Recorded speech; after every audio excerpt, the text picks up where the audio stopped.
think it showed us that, especially the human side of it, how everyone showed gratitude towards what's going on in the country, and then obviously the social justice movement. But I think just seeing more, I guess, teams unifying, and I just think everyone's got emotions, man. Not everyone's here to be robots. Like when you see people in pain, it's gonna affect you. So I think just seeing sports, unite in a way, and players really take the initiative for global, not global, no, social change in general. I think that's what I took away from it. But I think also this adaptability. I think especially the NBA, the way they took on what's going on with COVID, creating the bubble, and just still playing at such a high level. Like I thought the playoffs were amazing. Like I enjoyed every bit of the playoffs.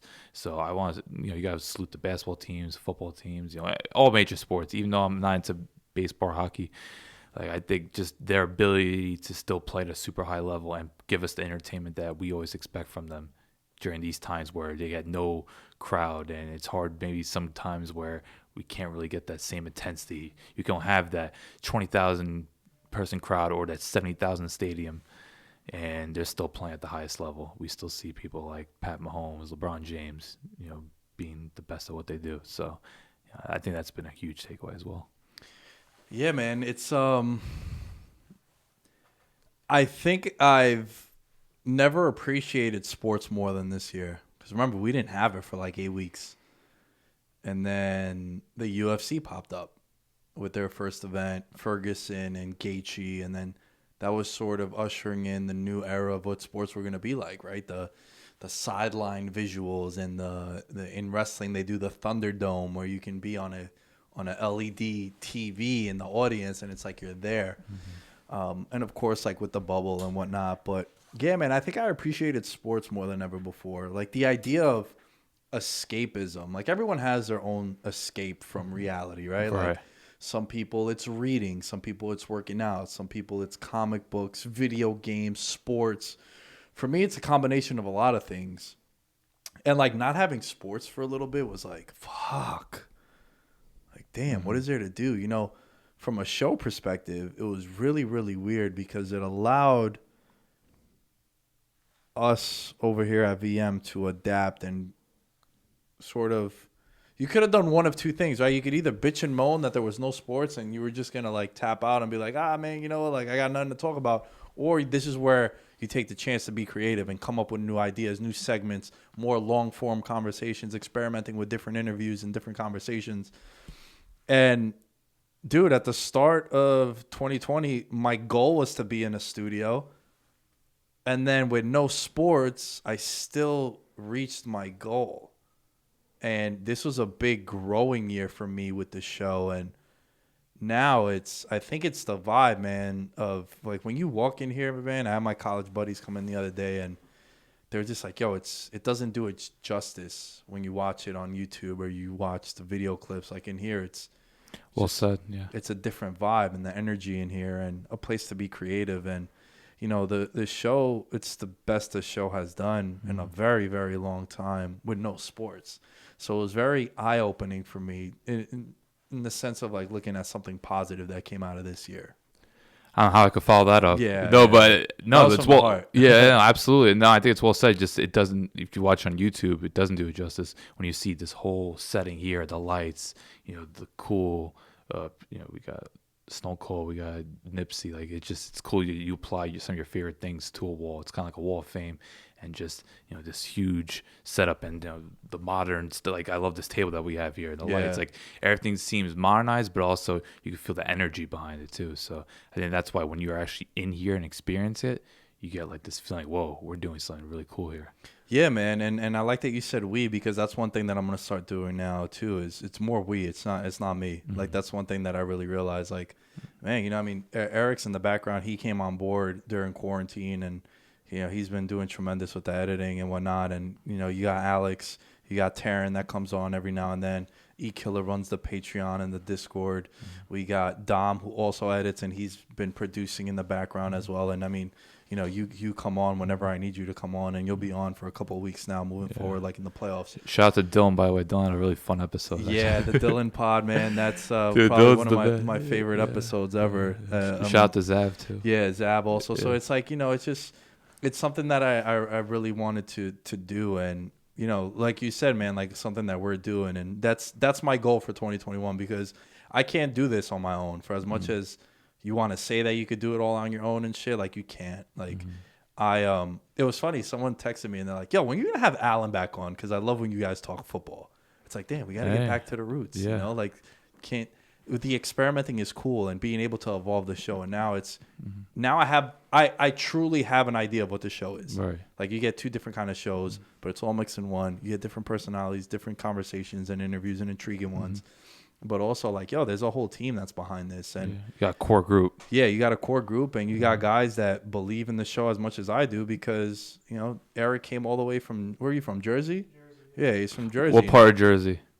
Right now I'm living in like Central. So it's like Central Jersey. But he's like over an hour and change away, you know what I mean? Okay. So for him to commute here, he believes in the product too. And, you know, shout out to Blue Wire, some of the connections that we're continuing to make and whatnot. And Nice. so it's just good to have a team behind it, man, that believe in the product. And, you know, the end goal is still the same. Like, I want to turn this into something big where, like, one day I pay you motherfuckers too, you know what I'm saying? And we have something really cool going on. But, you know, I wanted to bring light to that as far as, because everyone's been like, oh, it's been a bad year. It sucks. It sucks. It's like, yo, It's been challenging. It's That's been what. challenging, Yeah. yeah, It's but exhausting, you have demanding, to- but there's Yo, been positives. My Hell dad, yeah. my dad told me from a young age. He's like, "Yo, you could do one or two things. Whenever you're faced back against the wall, some real life shit goes on. He's like, yo, you could sit and bitch and moan about like, oh, why me? Why is this happening? Yeah. Or you could try to Address it. address it Yeah. Make adjustments. and evolve. You Yeah. just have to.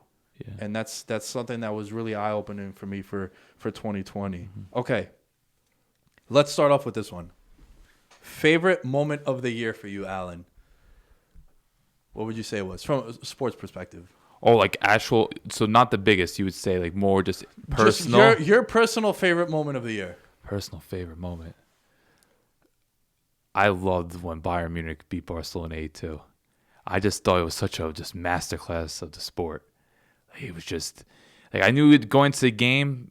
It was quarterfinals and Barcelona was looking dicey, but everyone had Messi factor, and they still have some of their core pieces, you know, like some Busquets and Piqué and Suarez. But I was just like, no, this Bayern's starting to fire on all cylinders. They already just won the Bundesliga. They won the German Cup. They ruined my fucking futures ticket on PSG. Those fucks. They did. Yeah. But before that, they beat Chelsea pretty handily. You were telling me like, man, I think I should you should hedge if I was you. Like Bayern is Yeah. unstoppable. Alex was telling me the same shit. He's like, bro, you know Bayern. They have It's like, nah, crazy, man, Neymar, baby. Yeah, crazy firepower, and just seeing like every 8 minutes there was a big chance, and just the way they were playing, like their whole back four was just pressing up. I had never seen, you know, the best teams in the world now play a high line. I'd never seen a high line like this before. We're literally like Alphonso Davies, the Canadian sensation, just pressing up, and then you have Alaba and Boateng, and it was just unbelievable. Pavard came in for a bit, like.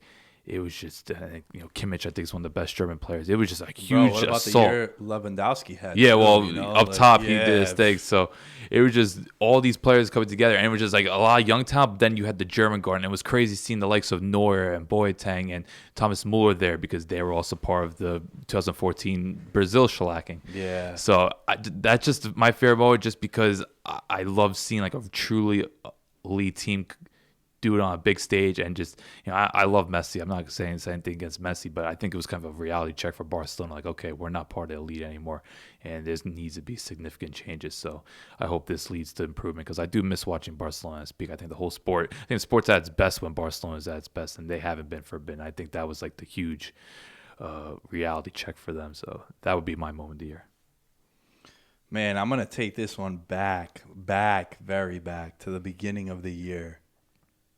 Man, say what you want about the guy, but seeing Conor fight, bro. That's a weird choice, but okay. Dude, he's the biggest star in the UFC, right? Like, Well, undeniable. no one's debating Yeah. that. But I remember being in Miami for Dom's bachelor party, and we all were like, we stopped partying, and the whole club stopped partying to watch Conor. Man.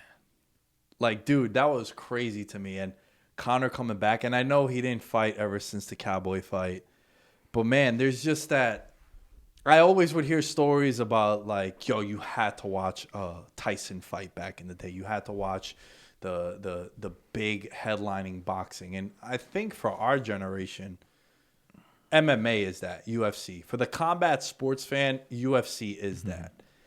And to have the biggest star come back, and dude, one of the last times that you actually had that you could remember where you had an audience in the crowd. Last times you could go out to a bar with like 80 of your buddies and just sit at the not table. Have to worry about shit, Get free pop or 12. I wouldn't advise it. But dude, I just loved it, man. And I know he finished Cowboy in like 45 seconds, but just the eruption from the crowd and just that, when Biggie Smalls hits and he comes out the walk, like that vibe is just.